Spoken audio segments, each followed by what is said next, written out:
Bueno, buenas tardes a todos. Mi nombre es Íñigo Rodríguez Sastre y vamos a abordar la ponencia de después de comer.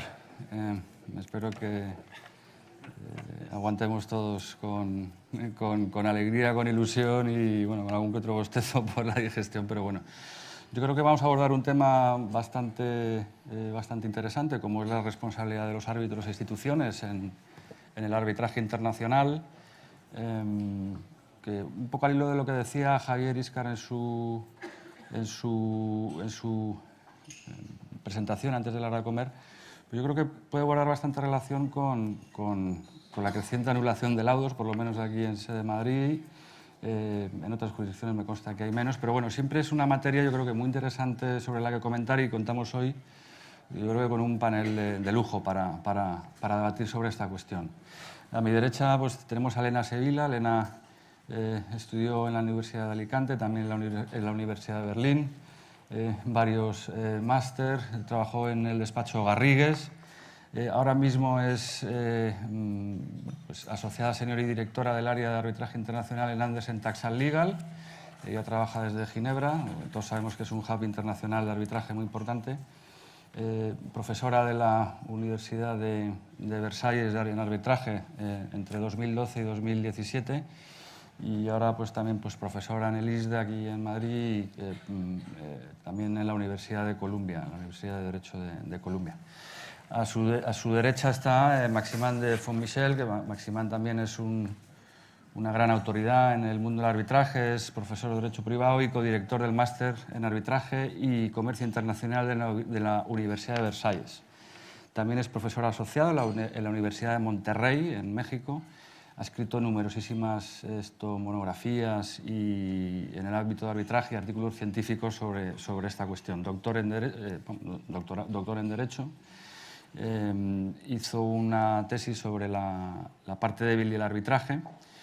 Y bueno, pues licenciado por la Sorbona, Universidad Complutense de Madrid, etc. A mi izquierda tenemos a Franz Stirnemann, y a él le gusta añadir fuentes, ¿no?, para que se note su carácter también latino. Franz es actualmente socio de la firma Froriep Legal S.A. en Ginebra también. Es un reconocidísimo árbitro internacional, doctor en Derecho por la Universidad de Zúrich. Bueno, ha intervenido en numerosísimos arbitrajes, figura como miembro árbitro de las listas de instituciones tan reputadas como la CCI, la London Court, WIPO, la CIMA aquí en España, la Corte Civil y Mercantil de Arbitraje. Bueno, y tiene un máster por la Universidad de Georgetown. En fin, es alguien muy conocido también en el mundo del arbitraje, actuando como árbitro y asesor jurídico. Y finalmente, a la izquierda de Franz, pues tenemos a Juan Pablo Argentato. Juan Pablo es abogado de Buenos Aires, es argentino, hizo allí su carrera con estudios complementarios en la Universidad de París y ha sido secretario adjunto de la Corte Internacional de Arbitraje desde el año 2014 al 2017. Desde junio del año pasado ahora es el consejero encargado de los casos de la CCI que tengan vinculación con Latinoamérica y la península ibérica, España y Portugal. Y antes de ingresar en la CCI trabajó pues como abogado propio, como abogado en despachos propios. La responsabilidad de los árbitros e instituciones arbitrales en arbitraje internacional, ¿no? Yo creo que puede dar bastante juego. Bueno, como todos sabéis, en España tenemos el artículo 21 de la Ley de Arbitraje, el 21.1, ¿no?, que habla de la responsabilidad de los árbitros y de las instituciones, ¿no? Los árbitros responderán por dolo, temeridad o mala fe, si no recuerdo mal, y las instituciones también tienen su cuota de responsabilidad, además es una responsabilidad directa. Y vamos a ampliar un poco el abanico de posibilidades, haciendo referencia también a lo que son supuestos en el ámbito internacional. Y me gustaría ya un poco romper el hielo preguntándole primero a Elena Elena, ¿cuáles son cuál es el estándar general de responsabilidad de árbitros e instituciones en arbitraje internacional? Bueno, pues según tu experiencia y tu conocimiento. Bueno, pues muchas gracias por la introducción. Muchas gracias de nuevo al Open por la invitación de este año, a Javier, a toda la gente que lo hace posible. Yo creo que, contestando a tu pregunta y antes de empezar, lo que tenemos que primero diferenciar es entre el tipo de responsabilidad, si estamos hablando de una responsabilidad penal o estamos hablando de una responsabilidad civil. Yo creo también que, como ocurre en otras muchas problemáticas en el arbitraje, la responsabilidad del árbitro va a depender de la jurisdicción aplicable y de la ley aplicable al procedimiento arbitral del que derive esa responsabilidad. Entonces, en cuanto a responsabilidad penal del árbitro, en la mayoría de países de nuestro entorno, o al menos en los que yo conozco, creo que se asimila el árbitro un poco a la figura del juez y a la inmunidad que se le reconoce al juez. Un árbitro puede ser acusado de un delito, de complicidad en un delito, y hemos visto acusaciones, casos de delitos de blanqueo de capital, delito de corrupción. De hecho, comentábamos en otra ponencia no hace mucho que existe incluso un protocolo adicional al Convenio Penal sobre Corrupción del 2003 en la que específicamente se señala a los árbitros como potenciales pues personas o actores que pueden incurrir en arbitraje cuando acepten prebendas, cuando acepten ventajas, donaciones por hacer o no hacer algo que releva de su función. Y existen casos en los que los árbitros ya han sido condenados desde la vía penal. Se me ocurre uno que a mí me impactó personalmente porque dije, es que esto es imposible, es el caso Beltronics de Estrasburgo, y es un caso en el que el árbitro, en connivencia con el letrado, se inventó la existencia de la institución arbitral, se inventó y falsificó las actas, se inventó que habían habido audiencias, y por supuesto fue condenado por estafa porque pues, bueno, se pudo, gracias a Dios, demostrar lo que había hecho. Algo que no tratamos muy a menudo es que los coárbitros, por la actuación del otro coárbitro en este caso o del presidente, pueden también incurrir en una responsabilidad penal. Y esto es algo que no se trata mucho y de lo que no se habla mucho. Yo creo que es un terreno quizás a abordar. Y la ley aplicable es fundamental para determinar esa responsabilidad penal. Leí hace poco que en los Emiratos Árabes ahora se ha reformado el artículo 257 del Código Penal y ahora resulta que por incumplirla o por violar el deber de neutralidad e integridad, un árbitro puede ser condenado a una pena de prisión temporal. Y cuando te vas a ver qué significa temporal, es que puede ser condenado a 15 años. Pero es que además solamente presentando la demanda contra el árbitro acusado ya automáticamente le retiran el pasaporte. Con lo cual, bueno, hay que pensárselo mucho porque, pues, entre otros, parte de los Emiratos Árabes está Dubái y es una sede bastante conocida de arbitraje, es algo a lo que uno tiene que tener cuidado, yo creo. Esto para lo penal, que parece como la más evidente. En cuanto a la civil, y lo discutíamos ahora, en la responsabilidad civil sí que es verdad que yo creo que hay que tener en cuenta cómo la regulación determina el estatus del árbitro y qué se entiende o cuál es la naturaleza de su misión, cómo la regulación la contempla. Y esto es importante porque en base a cómo se vea la función del árbitro, que todos hemos oído hablar de función mixta, contractual, jurisdiccional, en base a cómo se configure, la responsabilidad se va a configurar también. Yo he identificado y he leído autores que identifican tres regulaciones distintas. Estará la responsabilidad general, que es la que se basa en una simple falta o negligencia. Gracias a Dios no hay muchas regulaciones que contemplen esto. La hondureña, por ejemplo, yo he extractado el artículo 47 que dice la aceptación, 47 de su decreto 161/2000. La aceptación obliga a los árbitros a cumplir su función con esmero y dedicación y serán responsables de reparar los daños y perjuicios que por su negligencia, sin calificar qué tipo de negligencia, llegaren a causar a las partes o a terceros. La inicial ley española de arbitraje del 53 también contemplaba inicialmente este régimen. Luego hay un segundo tipo de responsabilidad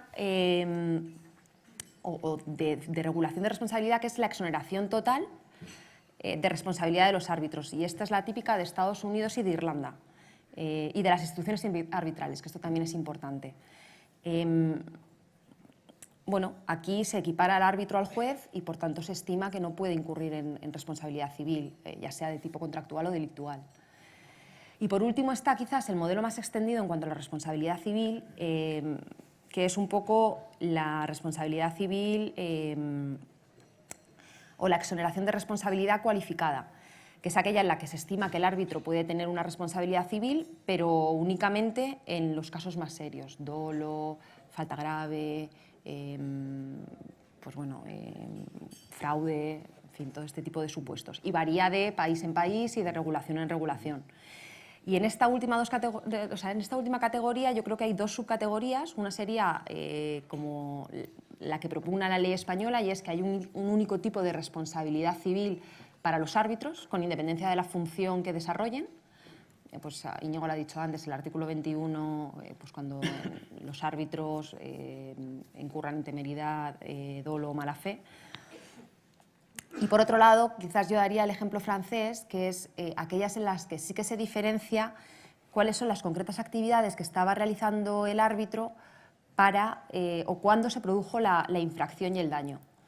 En el caso francés se entiende que no puede entrarse al fondo del litigio, no podrá enjuiciarse a un árbitro por pues el fondo del litigio, a no ser que incurra, y esto lo comentábamos ahora mismo, y lo tengo que mirar porque no, falta personal dolosa, fraude, falta grave o denegación de justicia. Y paralelamente se podrá atacar su responsabilidad civil por incumplimiento de las obligaciones principales. Entonces, aunque es muy complicado dar un estándar general para el arbitraje internacional, porque varía en función de jurisdicción o ley, yo creo que sí que se puede identificar más o menos cómo la mayoría de países con una práctica arbitral consolidada ven este tema. Bueno, yo... la verdad es que con la introducción potente de Elena se te quitan las ganas de aceptar el cargo, ¿no? Porque al fin se me ha entrado ahí con lo de la responsabilidad penal. Yo creo que sí que puede ser evidente en casos de corrupción, ¿no? Y hay bastantes ejemplos. Frans, te quería preguntar a ti, tú como árbitro reputado, entiendo que a la hora de aceptar cargos, ¿no? Pues tienes en cuenta o tendrás en cuenta, en primer lugar, cuál es la naturaleza jurídica, ¿no? Del encargo que se te hace como árbitro. Y te quería preguntar, en tu experiencia, ¿te has enfrentado a situaciones donde, bueno, no digo personales tuyas, ¿no? Sino donde se haya tenido que estudiar la responsabilidad personal de árbitros o instituciones? ¿Cómo abordas este asunto, ¿no? Desde tu perspectiva y experiencia? Bueno, como decía Elena, todo depende de la ley aplicable a la sede, también a lo mejor la ley aplicable al contrato, al receptum arbitro, que es el contrato entre las partes y el árbitro, y también yo pienso también dónde se ejerce la profesión, porque eso sería el foro en el cual se sería enjuiciado, ¿no? como árbitro. Yo probablemente de mi background suizo tengo una visión bastante contractual de lo que es el receptum arbitro. Lo veo como un mandato, mandato honorífico que a lo mejor es sui generis en ciertos aspectos importantes. Cuando las partes contratan a un árbitro, obviamente hay unas condiciones implícitas que ciertas alegaciones no se puede hacer, que hay ciertas obligaciones que el árbitro tiene, ciertas limitaciones de responsabilidad, pero sigue siendo un mandato y yo lo veo como una parte del ejercicio de mi profesión de abogado. Y por lo tanto, la diligencia que aplico y también el riesgo de responsabilidad, yo por lo menos lo veo bien paralelo a cualquier mandato que tengo. Has hablado, por andar en una cuestión de las que has mencionado, has hablado de la sede, ¿no? O sea, que depende un poco O sea, la responsabilidad del árbitro depende de la sede del arbitraje, ¿no? En muchas ocasiones, porque es la ley que regulará el procedimiento arbitral, ¿no? Pues es institucional también el reglamento correspondiente. ¿Tú esto lo tienes en cuenta? Es decir, a la hora de... o lo analizas antes de aceptar el encargo, ves cuáles son los pluses de responsabilidad que te puedan exigir en función un poco de la sede que hayan pactado las partes. Sí, normalmente se dice que el receptum árbitro o el contrato entre las partes y el árbitro está sujeto a la misma ley que se aplica al arbitraje, ¿no? Salvo si tienes un arbitraje ad hoc en el cual tú puedes a lo mejor estipular tú mismo cuál debe ser la ley aplicable. Pero normalmente se toma como base que la ley de la sede será la ley que rige el mismo contrato. Pero para regresar al tema que a mí me parece lo más fascinante, que por un lado yo creo que los árbitros tienen que ver su mandato como un mandato profesional y tiene una función disciplinaria. Digamos, la responsabilidad no solo existe para poder enjuiciar al árbitro, sino también disciplinarlo en su trabajo. Y para que el árbitro sepa que su trabajo no es totalmente libre, está sujeto a ciertas responsabilidades. Eso por un lado, pero por el otro lado tenemos el riesgo que si hay una responsabilidad, una noción de responsabilidad demasiado amplia, se crea la posibilidad de crear un segundo juicio, es decir, una parte que a lo mejor pierde un arbitraje, gana en la anulación, tiene, como los ingleses dirían, second bite at the apple, y puede iniciar una acción de responsabilidad civil en la cual todos los temas que se habían abordado en el arbitraje a lo mejor se verán de nuevo, simplemente de un otro aspecto. Yo creo que lo interesante en ese caso sería ver a qué nivel el juez de responsabilidad civil puede conocer de los hechos y todo lo que se ha visto en el arbitraje, o a qué nivel ya no lo puede hacer porque es una cosa que es por razones de ratio legis o de policy ya no debería entrar en ese juicio. Y también luego lo interesante es que el laudo que el árbitro ha escrito en su propio arbitraje se vuelve, en un tal juicio de responsabilidad, se vuelve la prueba número 1. Es decir, la prueba número 1 para establecer causalidad o no causalidad. Y a eso voy, que un árbitro diligente, cuando redacta el laudo, no solo va a emitir un laudo que es justo, justificado, que número 2 es ejecutable, sino que también va a probablemente tratar de redactar un laudo que lo protege. Y no de una manera deshonesta, sino yo creo que si un árbitro redacta, por ejemplo, si tiene un razonamiento y para llegar a un resultado, da 3 o 4 razonamientos en vez de solo uno, ese laudo va a ser mucho más compacto, mucho más justo, y al mismo tiempo también lo protege al árbitro en caso que, por ejemplo, uno de esos razonamientos estaría sujeto a un tema procesal controvertido, ¿no? Por ejemplo, que en un caso ese razonamiento se basa así que una prueba ha sido o no ha sido sometida por la parte, y si esa parte tuvo la oportunidad de alegar ese hecho o no. Si el árbitro es diligente, va a tratar de razonar su laudo, no solo en base con ese razonamiento, sino también va a elegir otros razonamientos para llegar a una situación que si hay un juicio de responsabilidad y su laudo va a ser la prueba número 1, el laudo no va a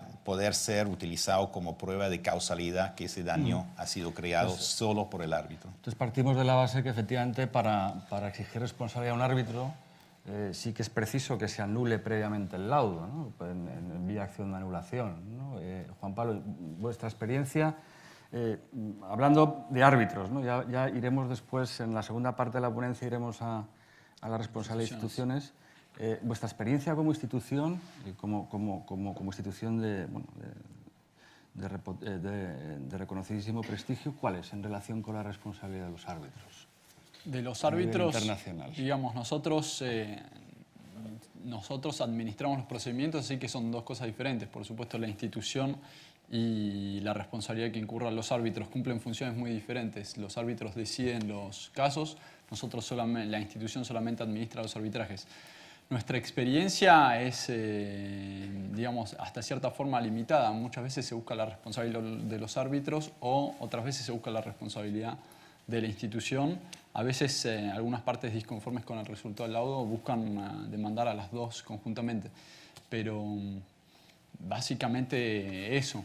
¿Se os han dado casos donde hayan intentado exigir responsabilidad de árbitro-institución a pesar de no haberse anulado el laudo? Eso no estoy seguro que sea que para buscar la responsabilidad del árbitro haya que el laudo tenga que ser anulado. Hay casos en donde el plazo para pedir, por ejemplo, está el laudo y el plazo para pedir la anulación del laudo ha expirado. Entonces,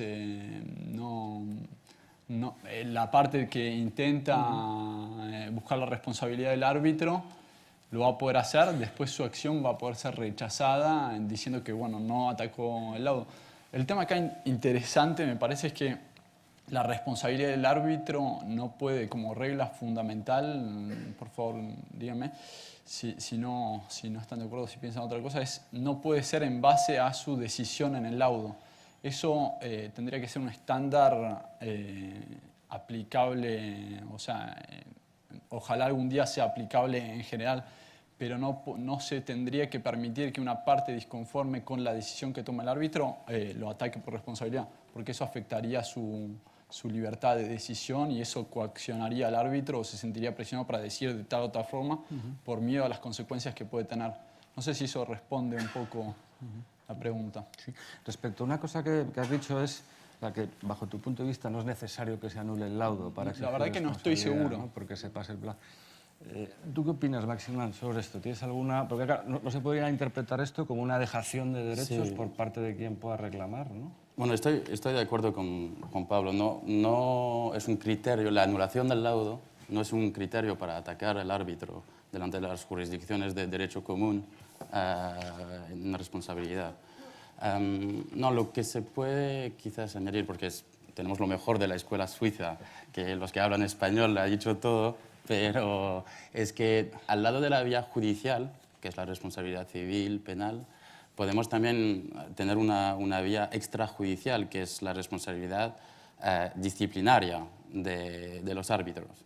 Es decir, si tomamos en cuenta el ejemplo inglés del Chartered Institute of Arbitrators, ellos tienen algo con dos casos bastante relevantes en los que cuando las partes denuncian un comportamiento de mala fe o un comportamiento ilegal del árbitro, hay una comisión que se reúne y en caso de falta grave hay un tribunal disciplinario y en 2011 hubo un Queen Council que fue excluido de la lista de árbitros de la Chartered Institute of Arbitrators y hay otro ejemplo en el que el árbitro ingresó 10.000 euros o 10.000 dólares, no me acuerdo, 10.000 dólares que tenían que ser ingresados por un perito, la ha puesto en su cuenta personal y ahí las partes probaron que hubo una apropiación indebida del árbitro y también fue excluido efecto inmediato. Así que creo que eso es una tendencia, no sé si la CCI está pensando en tener un tribunal disciplinario, pero es algo que hay que tomar en cuenta ahora que la mayoría de los arbitrajes internacionales, bueno, la mayoría, hay muchos arbitrajes institucionales. En relación a la pregunta que hacías respecto de la anulación del laudo y su relación respecto de la responsabilidad o no, hay un caso, yo creo que es de Francia, Blowpack o algo así, sí, en el que pues, el idioma del arbitraje era francés y me parece que el presidente pues, tradujo algunos documentos al alemán y demás, y claro, se entendió que se había vulnerado el derecho de las partes en el procedimiento arbitral. Creo que se anuló el laudo, no estoy de acuerdo, o sea, no estoy segura si se llegó a anular o no, pero lo que sí sé es que se apreció que no había responsabilidad del árbitro. No se estimó que fuera responsable porque no se cumplían con los estándares para determinar su responsabilidad, y ello a pesar de que efectivamente se había demostrado que se había vulnerado el derecho de las partes y creo que se había anulado el laudo. Frans, ¿tú cuáles crees que son los motivos más evidentes en los que, o que puedan dar lugar a la responsabilidad de un árbitro? ¿Y qué tiene que hacer el árbitro para evitar incurrir en tal responsabilidad?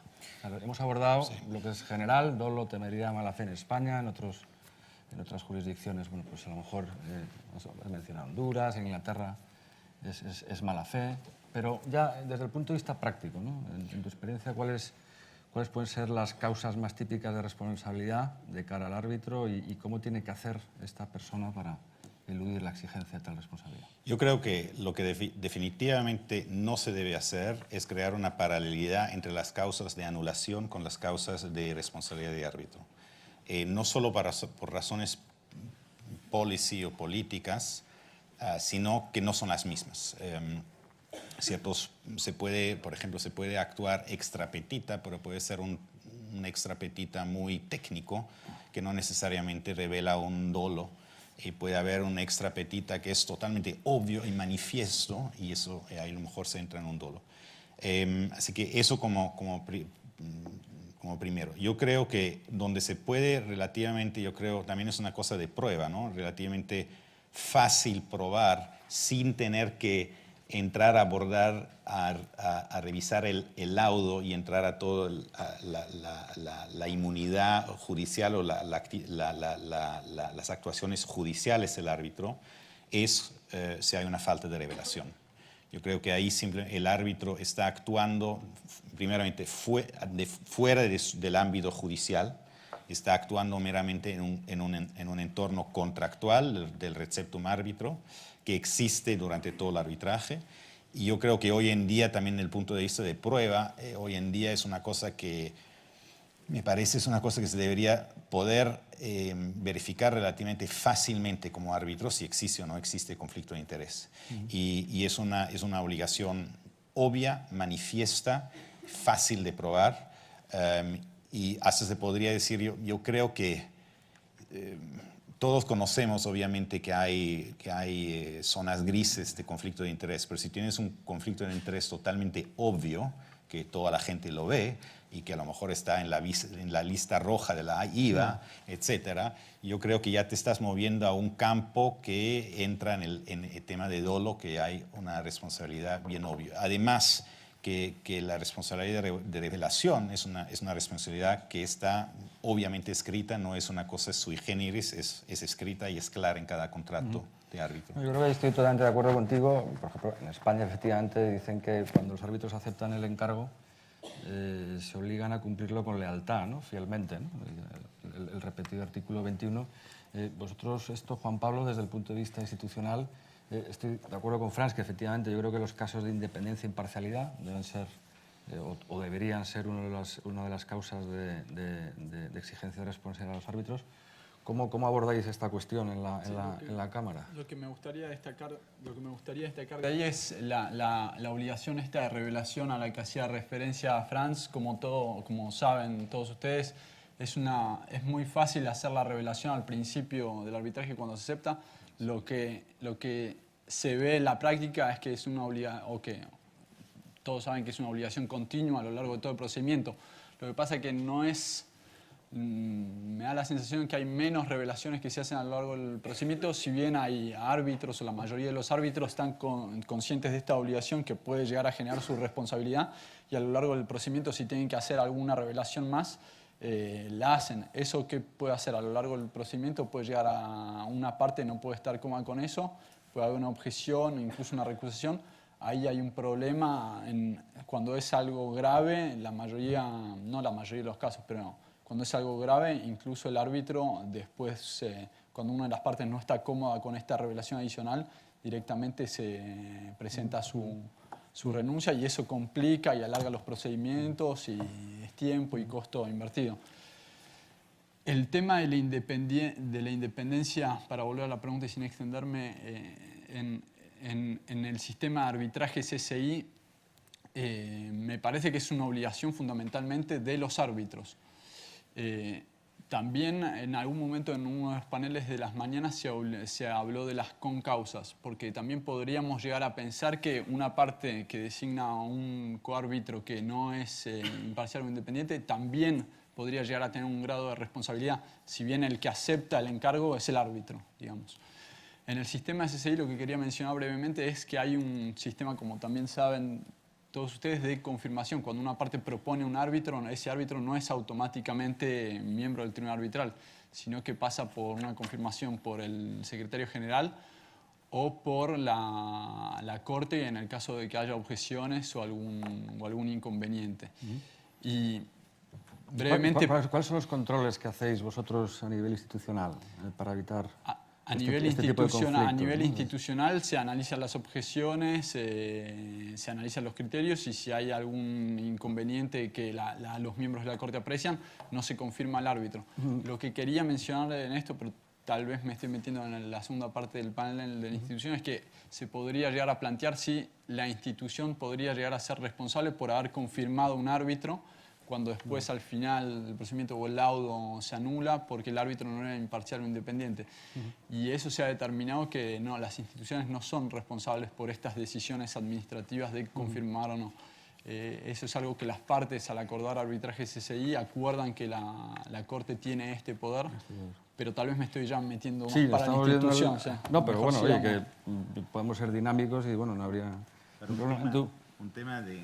Tomo tu invitación a ser dinámico, pues me estoy saltando en otro tema. Yo creo que lo que es particular, y ahora hablo como abogado, lo que es particularmente interesante y atractivo de enjuiciar a un árbitro por falta de revelación es que va a ser relativamente fácil establecer la causalidad a los daños y los mismos daños, porque los daños van a ser obvios, son los costos que has perdido durante todo el arbitraje, porque hay que nominar un nuevo árbitro y será relativamente fácil cuantificar los daños.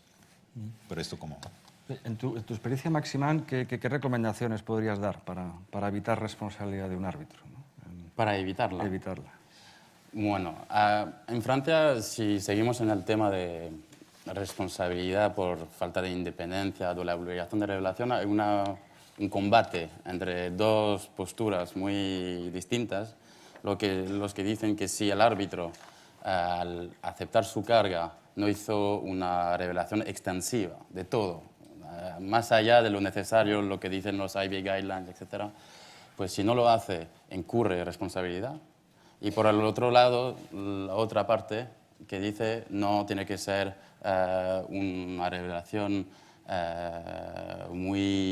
no restrictiva, sino que solo los hechos o las informaciones que crean una duda razonable en la mente de las partes, ¿no? Y esa es la que prevale hoy en día, esa. Pero sí que se nota que los jueces, y eso es una cosa que también podríamos hablar en cuanto a las instituciones, la responsabilidad de las instituciones, lo que ha hecho, a mi parecer, lo que ha hecho de París la plaza fuerte del arbitraje internacional es esa sinergia que hemos creado con los jueces estatales. Los congresos, tenemos foros donde encontramos los jueces, pero los jueces están cambiados. Los que son pro arbitrajes, a la Corte de Apelación de París y a la Corte de Casación, ya son bastante antiguos y se van a ir dentro de 2 años, 3 años. Y la nueva generación no tienen la misma, y por eso la temática es muy importante hoy de la responsabilidad, porque hay una falta de confianza, una crisis de confianza hacia el arbitraje internacional. ¿También en Francia? Sí, también con lo que hablamos de lo que está haciendo la Unión Europea en arbitraje de inversión, ciertos casos que hemos tenido en Francia.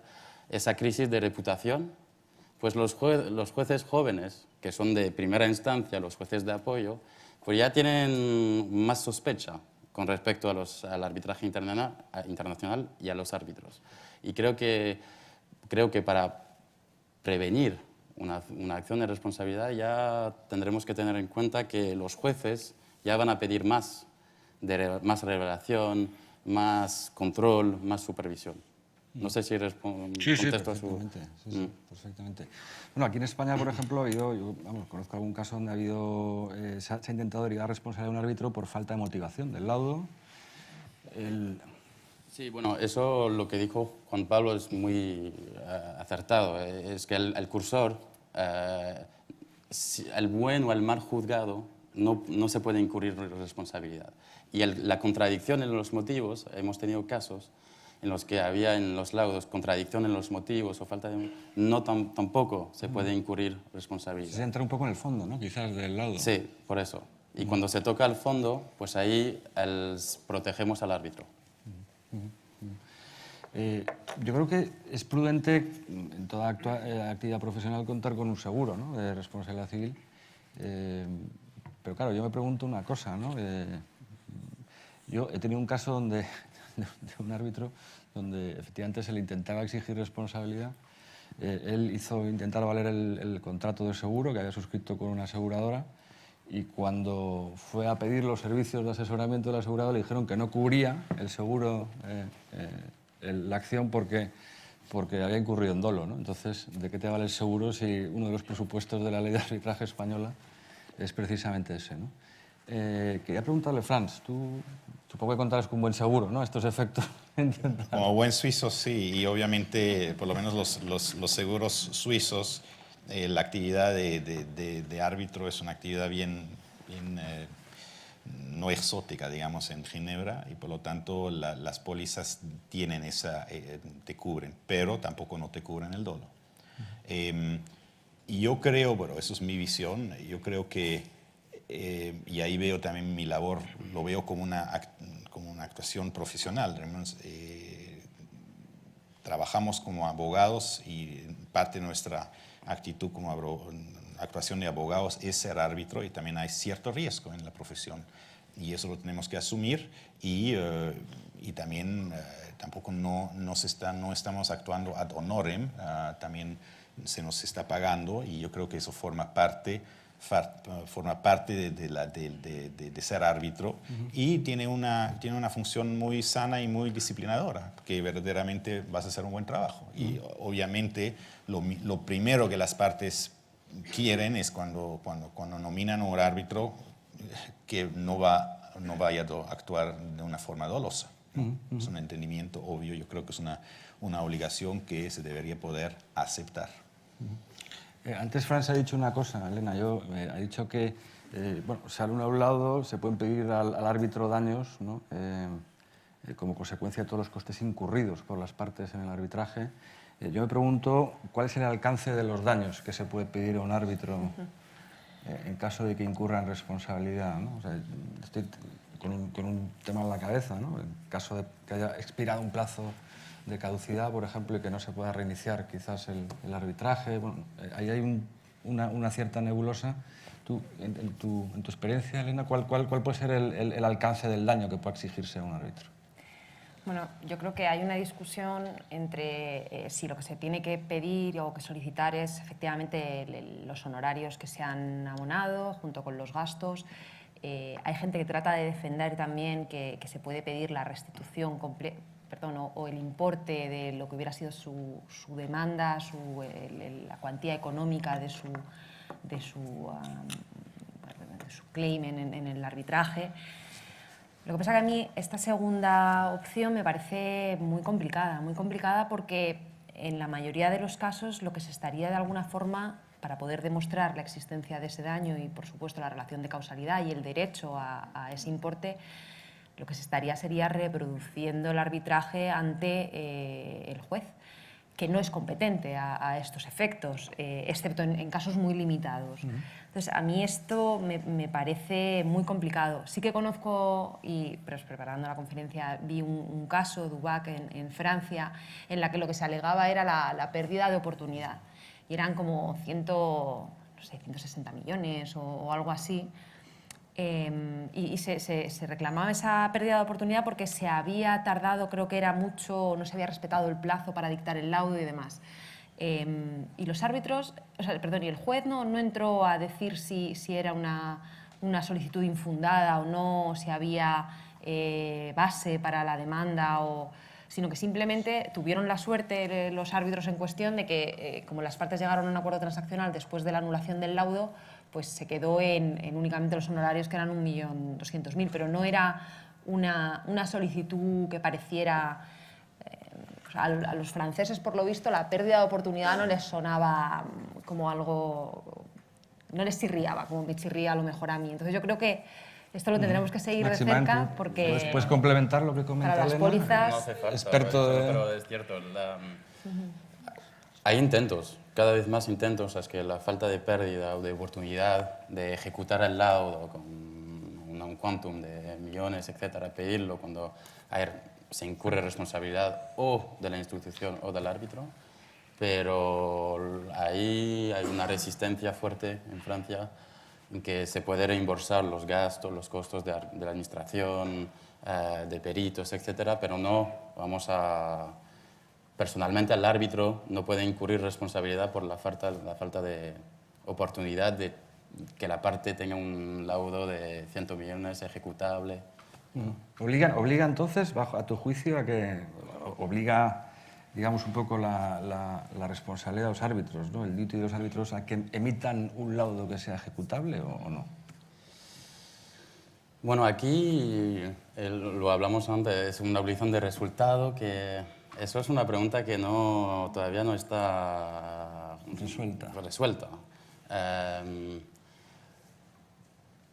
Para mí, personalmente, si nos fijamos en el contrato de árbitro, la manera como se redacciona este tipo de actos de emisión, puede ser una obligación de resultado. Así que si se anula el laudo por falta de contradictorio, la celeridad, el plazo, depende si las partes provocaron el alargamiento del procedimiento o si fue culpa de los árbitros.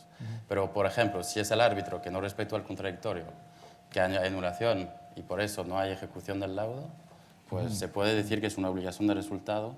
Y bueno, no sé si eso es, Sin es embargo, algo Franz, tú compartido. antes decías que no se deben asimilar las causas de anulación con las causas de responsabilidad de los árbitros, ¿no? Y un poco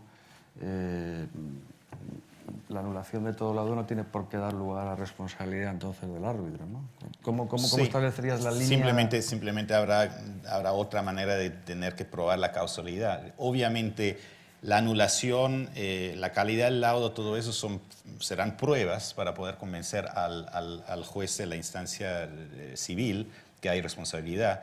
Y depende también, desde luego, dónde está ese juez. Si te vas con un juicio de perte de chance en Suiza, no vas a ganar, porque es una doctrina que existe en Francia, pero en Suiza muy limitadamente. El juez verdaderamente tiene que ser convencido a casi 98% de la causalidad. Y eso es muy difícil de hacerlo.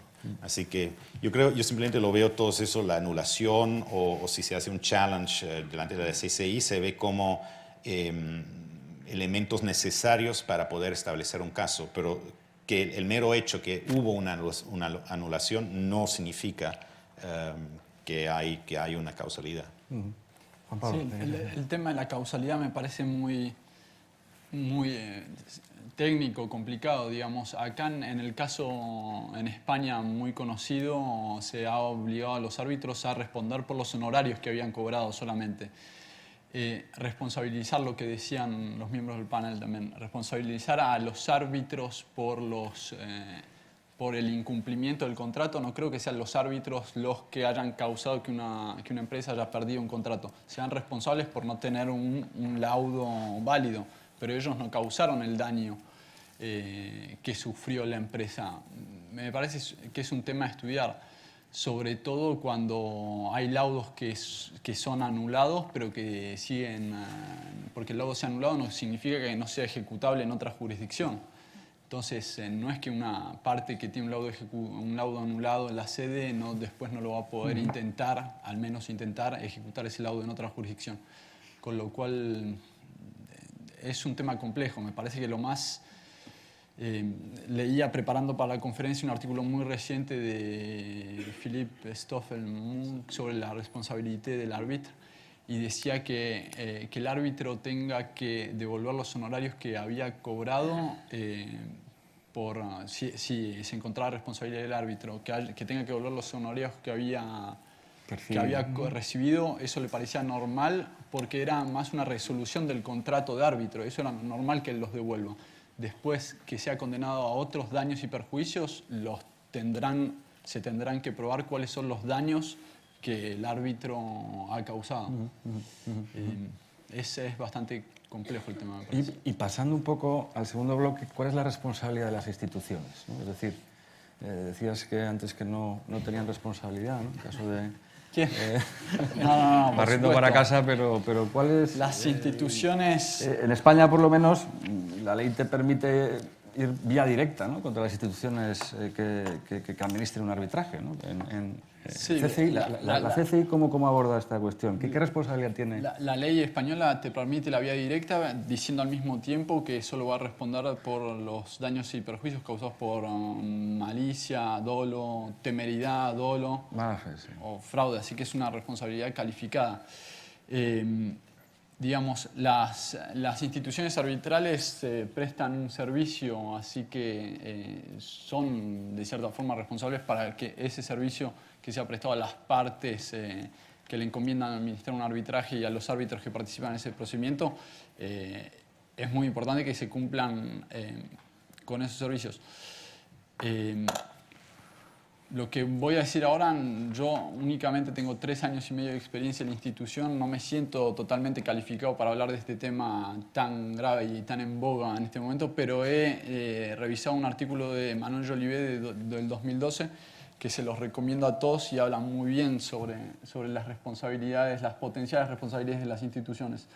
Una institución, como todo operador, tiene riesgos de responsabilidad normales con sus proveedores, con sus empleados, con los distintos gobiernos. La CCI tendrá con el gobierno francés responsabilidades, pero también opera en distintas jurisdicciones, en Sao Paulo, Nueva York, Hong Kong, y ahí tiene que cumplir con ciertas obligaciones. La CCI también opera mucho en dólares, con lo cual tiene que cumplir también con regulaciones no solo de Francia, sino de las regulaciones internacionales de sanciones por el tema del dólar. ¿Blanqueo de capitales? Eso no tiene nada que ver con blanqueo de capitales. ¿Qué es decir, por cumplimiento de normativa? De sanciones internacionales, todos los temas de compliance. La CCI como institución tiene que cumplir con estas, o si no puede ser sujeto a responsabilidades por no cumplir con estas normativa internacional. Mientras más servicios ofrezca la institución, hay más potencial para responsabilidad. Pero estas son las responsabilidades generales que puede tener todo operador en el mundo de los negocios. El tema que me parece que queremos discutir acá es la responsabilidad, lo que decía al principio, la responsabilidad de la institución para las partes y la responsabilidad de la institución en frente a los árbitros, que sería en el marco de su obligación del contrato de organización del arbitraje para las partes o en el marco del contrato de colaboración, lo que se llama contrato de colaboración arbitral para los árbitros. Básicamente, la institución, ¿cuáles son potencialmente riesgos que pueden llegar a generar su responsabilidad? Digamos, son potenciales riesgos, no quiere decir que efectivamente después la responsabilidad se efectivice, eso va a depender de los jueces de las distintas jurisdicciones, lo que consideren, y de la ley aplicable, por supuesto. Pero básicamente la institución puede incurrir en responsabilidad, es obvio, si no cumple con la administración de los procedimientos de acuerdo con su reglamento. Y eso es lo que se ve en distintas acciones que son conocidas, o hay jurisprudencia en muchas partes del mundo, cuando las partes quieren hacer responsable a la institución alegan que la institución ha interpretado mal el reglamento, el reciente caso Garube.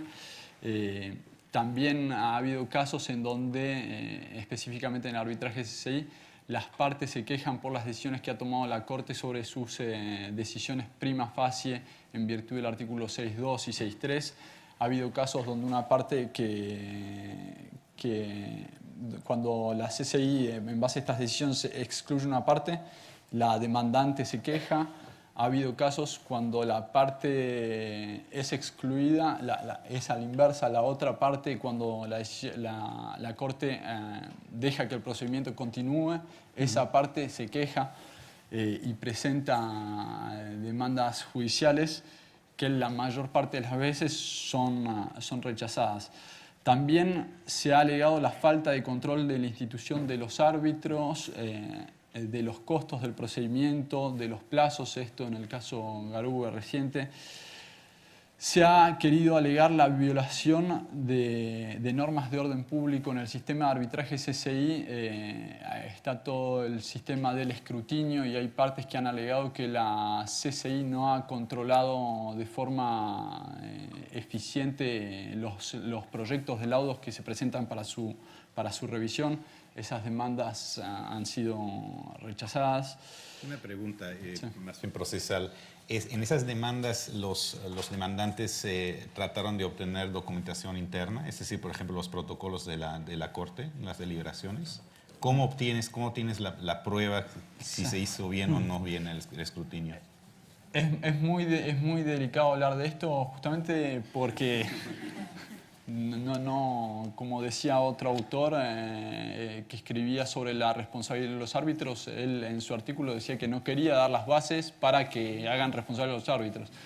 Pero bueno, digamos, para contestar a tu pregunta, ya que estamos acá, las decisiones de la Corte quedan registradas. Entonces sí ha habido pedidos de tribunales de justicia que le piden a la Corte que presente estos... com rendu o lo que sea, donde quedan registradas cuáles son las decisiones de la Corte. Decisiones de la Corte sobre extensión de plazos, por ejemplo, u otras, pero sí se han pedido. Sobre documentos, la institución puede tener responsabilidad por la destrucción de los documentos al final del procedimiento. Hay a veces tribunales judiciales donde piden a la institución que presente tales documentos. La CCI generalmente al final del procedimiento les envía una carta a las partes y a los árbitros diciendo que a los 30 días de dictado al lado final o el adendum o la decisión que pueden pedir la restitución de los documentos o si no la CCI los destruye, quedándose por supuesto con copias del acta de emisión, de las sentencias, de los laudos, perdón, y de las decisiones que fue tomando la Corte a lo largo del procedimiento. La institución, me estoy extendiendo, pero ya... Bueno, aprovechando que te tenemos aquí como institución, pues... también se podría pedir la responsabilidad de la institución por violación de información confidencial, de secretos profesionales que la institución recibe a lo largo de los procedimientos, por protección de datos personales. La institución recibe datos confidenciales de los árbitros. Vinculado un poco por la actuación de los empleados de la institución, que es responsable de la institución. Evidentemente la institución tiene que administrar los procedimientos de forma imparcial y garantizando el contradictorio. Es algo que apenas se entra a la institución, esto te lo enseñan y hacen mucho hincapié en que en la institución nosotros podemos informar sobre la aplicación del reglamento, pero no podemos tener comunicaciones ex parte con una parte sobre temas importantes del procedimiento y sobre todo aconsejar a los abogados o las partes sobre la estrategia que tienen que seguir. Eso puede llegar a generar la responsabilidad de la institución. En relación con la posible revisión del laudo, ¿tú crees que cabría que la institución propusiera a un tribunal arbitral que modificara el laudo que somete a escrutinio a efectos de evitar responsabilidad de la propia institución o no? ¿O no puede entrar en la decisión intrínseca del exactamente, eso en el arbitraje CCI está bastante claro. La institución lo único, cuando aprueba el laudo, hace comentarios de forma que el tribunal arbitral tiene que considerar y después llama su atención sobre puntos más de fondo, pero el tribunal arbitral queda en libertad de decir como quiere. La Corte aprueba los laudos. Lo que la Corte puede hacer si no está satisfecha con el contenido de un laudo va a ser no aprobarlo, pero la no aprobación de un laudo puede ser una vez, 2 veces. Casos extremos, más de 2 veces es muy difícil porque no se tiene que afectar la libertad de los árbitros para decidir. Entonces se podrá no aprobar un laudo 2 veces, pero a la tercera, si los árbitros están convencidos con la posición que están tomando, ya temas de fondo son responsabilidad cuando digo responsabilidad no quiero decir que las partes después los puedan hacer responsables, son responsables por el contenido del laudo. Una pregunta, nuevamente un poquito diabólica, pero estamos en el Open, ¿correcto? Hay el formulario que te mandan como árbitro con todos los diferentes puntos que tienes que chequear al final del laudo. Entiendo que las reglas obviamente prevén que el escrutinio es formal y que no entran en el fondo, pero no se podría argumentar como abogado de un demandante que, visto que la CCI tiene este modelo de la checklist, que es lo que se tiene que hacer, que eso también son puntos para los cuales la CCI es responsable. La checklist son puntos formales, básicamente. Así que todo lo que está en la checklist podríamos considerar que es un mínimo que la Corte, Corte espera. Pero no hay puntos de fondo, a menos que me esté equivocando. Pero no, me parece que la checklist se hizo porque eran correcciones que la Corte hacía muy seguido a los proyectos de laudo, que para evitar hacer esos comentarios directamente se completó una checklist y se le manda a los tribunales al principio del procedimiento, pero también eso está disponible online, así que cualquiera puede acceder.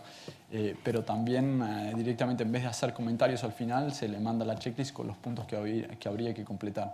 Pero son más que la checklist, son más que nada formales. ¿Eso responde? Sí, sí.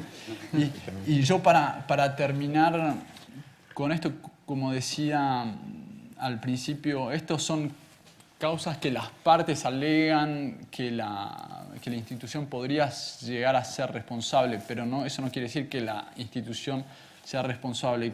¿Cómo es que se gestiona este riesgo? Pero lo menciono brevemente, así seguimos discutiendo.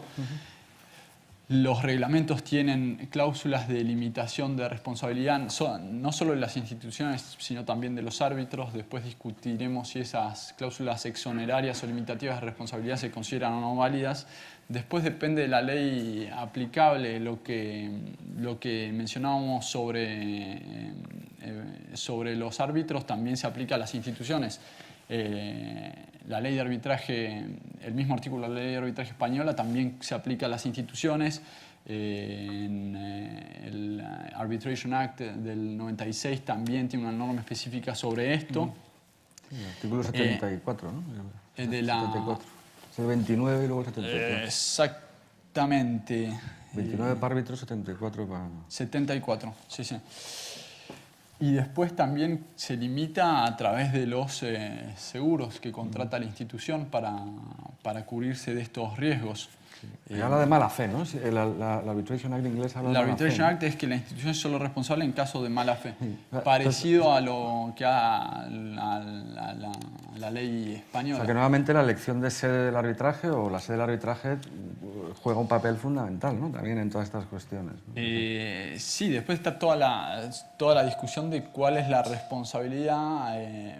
Por ejemplo, hubo un caso con sede en Bruselas, donde se intentó una acción de responsabilidad contra la CCI en frente de las jurisdicciones francesas, que son las del domicilio de la CCI, y la corte o las cortes francesas aplicaron la ley francesa, no la ley belga. Entonces, la ley aplicable a la responsabilidad de la institución es diferente. La sede de la institución. Claro, pero la sede ahora, la CCI ahora está en Hong Kong, está como calificada la sede central, exactamente. Después es cómo se organizan las instituciones, porque nosotros podríamos pensar que la CCI tiene la sede central es en París y que estas oficinas no tendrían una personalidad. No me voy a meter en ese tema porque Manuel Jolivet, de quien citaba el artículo, no me va a dejar volver a Francia. Pero bueno, sí, es un buen punto. ¿Cuál es la sede de la oficina de Nueva York de la CCI? Si tiene o no personalidad jurídica propia, y eso obviamente no lo voy a...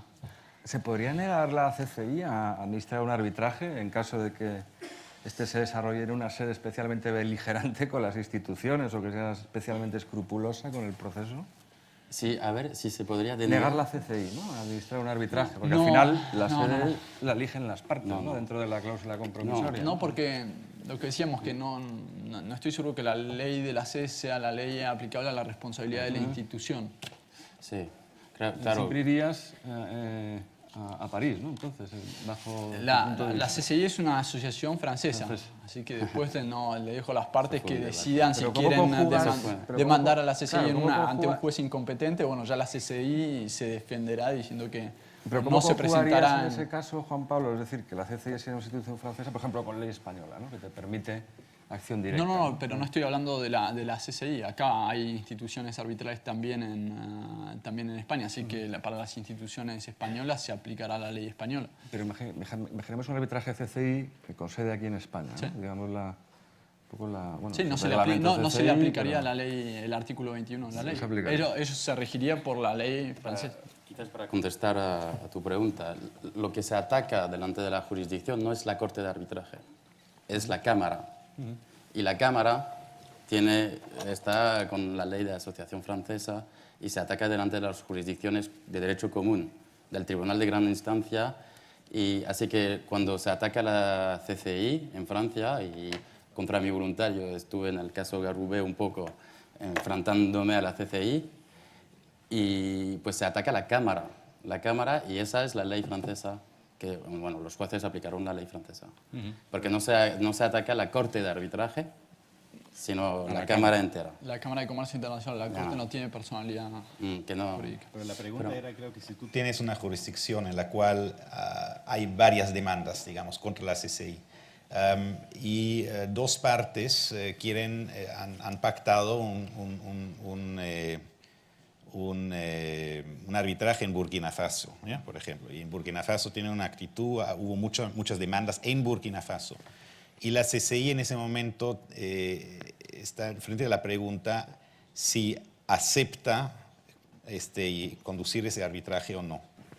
¿No? ¿Eso era la pregunta? Sí, Sí. correcto. Sí, no creo que la Corte de la CCI no creo que no acepte administrar ese arbitraje. Ha habido casos muy excepcionales donde la Corte ha decidido no administrar procedimientos arbitrales que tenían cláusula CCI, pero no ha sido por estas razones. Ha sido porque en el acuerdo de arbitraje, eso ya es anecdótico porque no tiene que ver con el tema de la responsabilidad. Bueno, tiene que ver con el tema de la responsabilidad, porque el acuerdo de arbitraje establecía arbitraje CCI y después establecía que no se aplicaba, de lo que recuerdo, no se aplicaba el tema de confirmación de los árbitros por la CCI y tampoco se aplicaba el escrutinio de los laudos.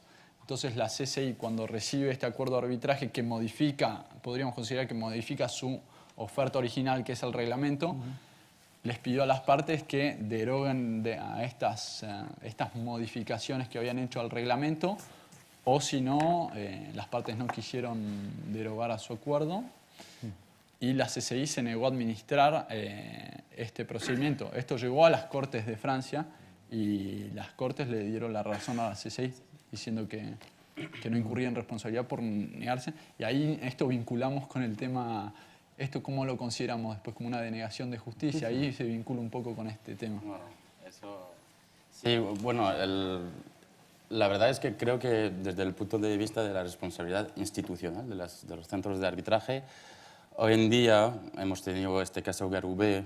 Para los que no conocen, era realmente muy brevemente, una empresa francesa, belga, que se enfrentaba al Estado de Camerún. Y claro, hay esa disposición en el reglamento ICC, pero como en la ley española de arbitraje, como en casi todos los centros de reglamentos de arbitraje, en la que se dice que cuando no se provisiona y no se paga La provisión la provisión, pues se puede, el tribunal arbitral deja de actuar, se puede suspender las actuaciones y rechazar las demandas que no están provisionadas. Garoubet era un caso muy excepcional, pero tras 8 años de procedimiento se constituyó otro tribunal arbitral, ICC, y la CCI pidió otras provisiones. Y ahí Garoubet, como el Estado de Camerún, dijo no, yo no voy a pagar más. Y por primera vez Garoubet atacó la CCI delante del juez de apoyo, y eso es original porque es la primera vez, a mi parecer, en la que no se pide daños y perjuicios. ¿Atacó en Francia, en donde tiene Sí, en Francia, el juez de apoyo diciendo no pido daños y perjuicios, eso era al margen. Lo que pido es que usted, juez de apoyo, va a ordenar a la CCI y a ordenar al tribunal arbitral a que reactiven el trabajo, porque hay denegación de justicia. Y ahí el juez de apoyo francés, que es importante conocer la política francesa, que es Nicole Cochet, que ahora está en el Ministerio de Justicia, ¿no? Dijo, pues sí, ordeno, voy a mandar a la CCI que reactiven el trabajo, aunque la provisión no fue... Claro, después hubo un recurso de la CCI de exceso de poder del juez de apoyo. La Corte de Apelación anuló el orden del juez, anuló este orden, y luego la Corte de Casación confirmó diciendo, si quieres atacar la CCI, no es el juez de apoyo, tienes que ir por incumplimiento contractual delante del juez ordinario, Tribunal de Gran Instancia. Y aquí hay, a mi parecer, una tensión muy importante hoy en día, porque por un lado la CCI respeta su reglamento y las partes convinieron a este reglamento, pero por otra parte tenemos a jueces que cada vez incorporan este derecho fundamental de acceso a la justicia arbitral y que pide a la CCI, a la institución, de garantizar el acceso a la justicia arbitral. Y si o todo centro de arbitraje no garantiza, y el tribunal arbitral no garantiza ese acceso, pues se puede anular el laudo por violación del orden público procesal.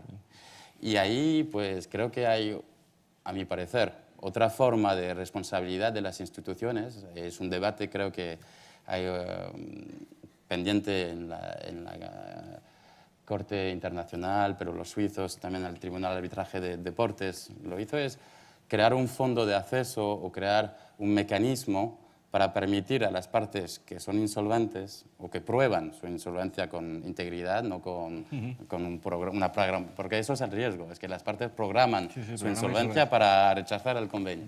Así que para permitir a esas partes acceder a la... Y eso es una nueva... Se está derogando de facto, ¿no? Las previsiones del propio reglamento de la CCI, ¿no? Por lo menos en Francia, a lo mejor. En definitiva, no, porque esta decisión aislada del juge d'appui fue totalmente anulada y reprobada por la mayor parte de la doctrina, pero sí, es todo un movimiento.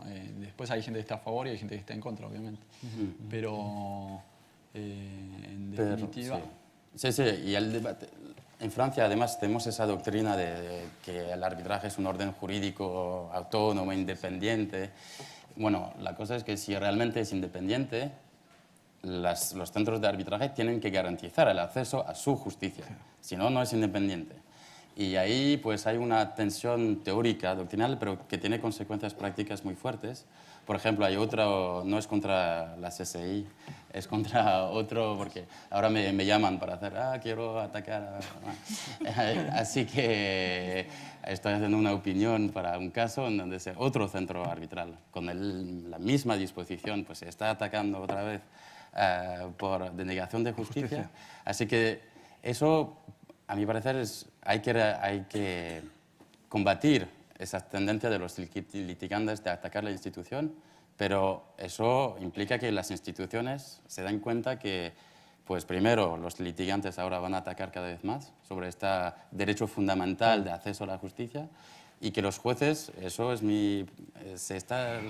no van a seguir con la fuerza obligatoria del reglamento para muchos tiempos. Cuando se ve la tendencia general, pues la fuerza obligatoria del reglamento como el convenio resiste todavía en Francia, en Suiza, pero ya en Estados Unidos, en Alemania, en Alemania decidieron la posición alemana es muy radical. Tú no tienes dinero para pagar la provisión, descartamos el convenio arbitral. Y ya te vas a la jurisdicción de derecho común y la parte extranjera tiene que defenderse delante de los jueces alemanes. Así que hay que tener en cuenta, creo, para responsabilizar a las instituciones, pero mi punto de vista es proteger el sistema. No es decir que tiene que ser más responsable, pero hay que tener en cuenta que hay una tendencia de la opinión pública, de sospecha, que va a favor de esos jueces que favorizan los derechos fundamentales en contra del reglamento. Pero por otro lado, Máxima, estamos diciendo que es necesario, de alguna manera, que las instituciones piensen y vean de qué manera van a permitir ese acceso a la justicia arbitral y demás, pero quitando a la CCI y a otras, hay instituciones como colores y hay algunas instituciones que intervienen más, pero hay muchas que intervienen muy poco. La AAA, yo sé de un caso de una franquicia en la que se atacó precisamente a la AAA porque se había anulado el laudo y entonces decían que... No era porque se había anulado el laudo, era porque entendían que como se había anulado el laudo, los árbitros habían cobrado un importe excesivo y que se lo había cobrado la AAA y que, por tanto, la AAA era la que tenía que devolver ese importe. Y entonces accionaron contra la AAA que respondió, oye, mira, nosotros únicamente, nuestra función únicamente es de depósito y de pago. O sea, los responsables son los árbitros y... Entonces yo creo que tampoco... Es complicado decir que las instituciones tienen según qué obligaciones o que garantizar según qué accesos a la justicia, teniendo en cuenta que instituciones tienes de todos los colores. Es verdad que hay un problema de base que es el acceso a la justicia arbitral cuando una de las partes es insolvente. Pero hay que tener también cuidado con las vicisitudes y las diferencias entre cada una de las instituciones. Estoy de acuerdo contigo con esto, pero si nos remitimos al convenio arbitral, que es el 3 estrellas Michelin, lo principal es proteger al convenio arbitral. Sí. Eso es lo fundamental, porque sin convenio no hay sistema. Así que creo que si el peligro, el riesgo, es tener jueces estatales que dicen que como las instituciones o los tribunales arbitrales no garantizan el acceso, pues vamos a poner de lado el convenio, pues creo que es peor que no presionar a las instituciones. Eso, pero soy minoritario con esta posición, así que, bueno, eso. Pero la cosa va a cambiar. No. Nos estamos pasando de hora. No sé si queréis, Franz, tú que has sido el último en intervenir, ¿queréis añadir algo más? Elena, Juan Pablo, no sé si alguien del público tiene alguna pregunta que hacer a los asistentes.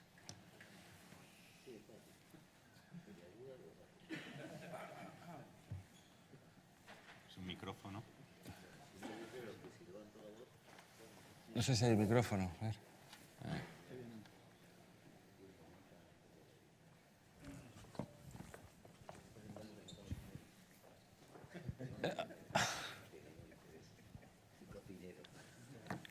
Sí, vamos a ver, no, yo quería hacer una pregunta, una observación, es una pregunta muy concreta. Estamos en la responsabilidad de los árbitros limitada, aunque tenemos una cierta tendencia a fragelarnos y a un cierto masoquismo, pero creo que está muy expresada en los tres modos en que se entiende que es esta responsabilidad del árbitro. Yo quería preguntar sobre la responsabilidad precisamente de las instituciones arbitrales, que es muy cercano a un tema que he visto con la mesa. La acción que previenen para acudir a la responsabilidad de los árbitros es solidaria o insólita entre la institución arbitral y el árbitro. Y además, a elección del consumidor puede acudir directamente contra ambas, o contra la institución o contra el árbitro. Y luego, si no recuerdo mal, la ley previene que la institución, sin perjuicio, creo que lo dice así, sin perjuicio de que la institución pueda repetir contra el árbitro, la acción de repetición. Yo pregunto, ¿cabe lo contrario? Vamos a ver. Hasta ahora las instituciones arbitrales administraban. Cada vez la participación en un tema notorio va siendo mayor. Estáis hablando de un tema tan concreto, por ejemplo, como la supervisión del laudo, que sí, que es una lecturita por si has escrito bien o mal, pero a veces no lo es. A veces lleva una recomendación implícita, llega a un tipo de decisión sobre el fondo, que al final el árbitro casi llega como una orden. Usted es libre de hacer lo que quiera, pero claro, si quiere seguir siguiendo en la Cámara, esta Cámara tiene unos criterios. Entonces, cabe lo contrario. Si se acuden contra el árbitro en una acción de responsabilidad civil, directamente contra el árbitro puede repetir con la Cámara. Hay un ejemplo concreto. Yo, en un asunto que intervine en su momento, una institución arbitral permanente, tenía absolutamente reservado todos los temas de notificaciones. Y en una arbitraje internacional se consideró, en una acción de nulidad, que no se habían llevado a cabo correctamente. Afortunadamente se volvió a reproducir el arbitraje, puesto que fue al inicio, se hizo un laudo y todo el mundo contento. Pero si no hubieran ido contra el árbitro, porque efectivamente la notificación entendieron que no era correcto. Entonces, esta es mi pregunta. ¿Cabe lo contrario, que eso que la ley previene, la acción de repetición, que para la acción de repetición contra la institución arbitral? ¿Cómo lo veis? La Pablo, como notificación, institución. Bueno, yo primero, perdón un momento, la Miguel. notificación del laudo es algo que se hace desde la Secretaría, así que si habría algún problema con la notificación del laudo, si el problema específico es por la notificación, lo que sea, ahí el árbitro, no vamos a responsabilizar al árbitro cuando el árbitro no notificó el laudo. No, pero estamos hablando, eso es un ejemplo que puse. Sí, sí, Además, sí, no, pero en por este eso quería caso la comentar este acción ejemplo. podría ser contra el árbitro. No te preocupes, Yo creo que no, has dicho una no cosa, es ICC. has dicho La una pregunta cosa es y más complicada. la es- solidaridad. Yo no estoy tan seguro que la responsabilidad sea solidaria entre el árbitro y la Es institución. la Yo creo al repetición, revés. ¿no? La pregunta. La pregunta es, estamos hablando ahora precisamente del que se sienta perjudicado el ejército de la acción contra el árbitro, contra la institución arbitral, contra los dos o contra el que le dé la gana. Si va contra la institución arbitral o contra los dos, si responde, porque tiene obligación de responder solidariamente o insólidum, la institución arbitral, puede, la ley lo previene exactamente, que podrá repetir contra el árbitro. Y yo pregunto, si acuden contra el árbitro y el árbitro se ve obligado a hacer frente a una reclamación, una responsabilidad, ¿tiene acción luego para repetir contra la institución arbitral? Por ejemplo, en el caso de que en la supervisión del laudo haya hecho alguna indicación que pueda haber dado lugar. Maximán, ¿quieres hablar? Creo que su pregunta, tenemos que saber cuál es la misión del centro arbitral, si es administrativo o jurisdiccional. A mi parecer, cuando se supervise el escrutinio, y estoy de acuerdo con usted, que de manera implícita se dice, oye, árbitro, ahí hay una violación del derecho a la competición que no me lo tengo muy claro, puede rectificar, por favor, que no es oficial, se hace así. Pues ahí el árbitro, en caso de, podrá pedir y podrá ser legítimo diciendo, yo tengo una misión jurisdiccional, pero también en algunas disposiciones del reglamento su misión es también jurisdiccional. Así que puedo, sobre esta base, hacer una acción en repetición. En Francia no sería posible actualmente porque se dice claramente que el centro arbitral tiene una misión administrativa y no es muy estricto. Pero a partir del momento que la misión es compartida, pues ahí podemos... Al final lo que te da la acción o la base de tu reclamación es el contrato que se establece, el contrato entre la institución y las partes y el contrato entre el árbitro y las partes. Y en función de esas vinculaciones contractuales puedes ejercitar tu acción si hay base. Para completar, en el tema del arbitraje CCI es clarísimo en donde se puede hacer estos comentarios sobre el fondo, pero el árbitro es libre de aceptarlos o no. Entonces, si decide aceptar un punto que se le hace sobre el fondo, después no va a poder decir, bueno, pero esto fue un comentario de la Corte. Porque el árbitro tiene la libertad de, si no está conforme y no quiere aceptarlo, lo tendría que decir y explicar por qué razón para decir... Claro, por eso cualquier creo que cosa. la responsabilidad no es solidaria, ¿no?, entre el árbitro y la institución. Bajo Creo que ningún tiene caso, ¿no? obligaciones diferentes. Y entonces ahí habría que estar a la causa de pedir, o sea, cuál fue la causa motivante de la responsabilidad, ¿no?, en todo caso. Sí, pero lo interesante es por qué no hay reciprocidad. Ok, son misiones distintas, contratos distintos, pero ¿por qué, por un lado, la institución puede repetir contra el árbitro y al revés no se puede? Dependerá de la ley aplicable. Si la ley aplicable te permite repetir, hay que ver el caso concreto cuál pero, es. Por ejemplo, es cierto que creo que en Francia no se puede repetir contra la institución porque se dice que son dos... España es verdad que dice específicamente repetir, pero la que Acción tiene la directa y facultad, repetición, sí, claro, sí. la que tiene la facultad es la institución, La es verdad que no se institución, no el contempla el árbitro si puede, y es verdad que hay cuestiones pues como pues un defecto de notificación que a lo mejor no es responsabilidad del árbitro, en los que la institución sí que es responsable, pero yo creo que en ese caso pues tienes la base legal para determinar que efectivamente el causante del perjuicio es la Es institución. la institución, no el árbitro. Entonces, cómo lo articules luego, pues ya tienes que darle ahí una vuelta. Era una pregunta, como ves, con mucho fondo. Aquí había, porque la solidaridad que tú dices, lo que está previsto es precisamente frente al tercero, frente al que ha sido las partes en las que acuden al arbitraje, pero no hay nada para que defina esta situación que solo está prevista en un camino de ida. Que yo además lo hago con una carga de fondo que es, claro, cuidado con las intervenciones por parte de las instituciones, de las administraciones del lado, porque al final, efectivamente, estoy de acuerdo contigo, es una administración lo que tiene que llevar a cabo, pero cuando rebasa ese punto, yo me quedo, por eso os preguntaba, muy desconcertado con la actividad acción que puede llevar a cabo el árbitro, así que os agradezco muchísimo el comentario.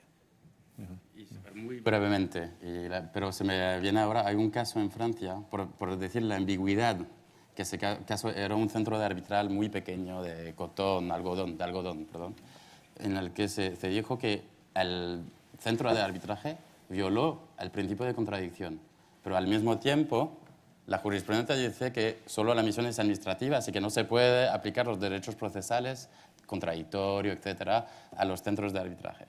Así que tenemos esa problemática, porque hoy en día no se sabe muy bien. Los centros dicen que es administrativo, pero bueno, la realidad es diferente. Pues nos hemos pasado un poquito de la hora. Agradecer muchísimo la presencia de... Que hay una última pregunta.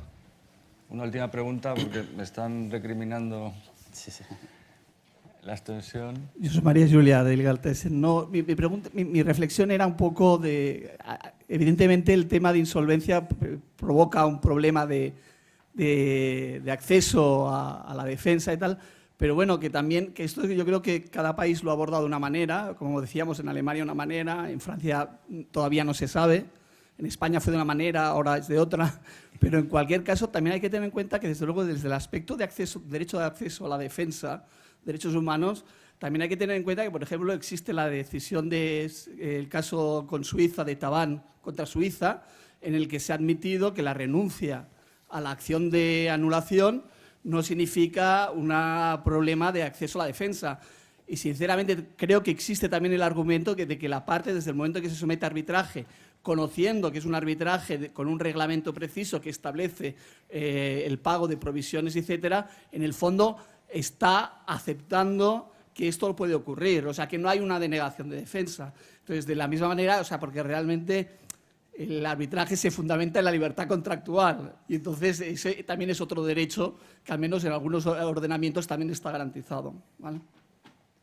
Totalmente, y es algo que comentábamos antes del panel sobre la noción de denegación de justicia, esta interpretación tan amplia que estamos haciendo o que se está haciendo ahora, todo es una denegación de justicia. Bueno, ahí habrá posturas encontradas, ¿no? Incluso entre nosotros, pero bueno, esta noción de denegación de justicia parece que era más estricta de lo que se está interpretando ahora o de lo que se ven en algunas decisiones judiciales, donde una parte que no prueba que es insolvente se está diciendo que hay una denegación de justicia cuando se retiran sus demandas. Pero bueno, me estoy metiendo ya en caso que mejor... Pues nos hemos extendido un poquito, les pido disculpas. Insisto, muchísimas gracias al Open de Arbitraje por la invitación a participar en esta interesantísima mesa. A Elena, a Maximán, a Franz y a Juan Pablo también por su presencia aquí y el tiempo que le han dedicado a esta ponencia. Muchísimas gracias a todos. Gracias.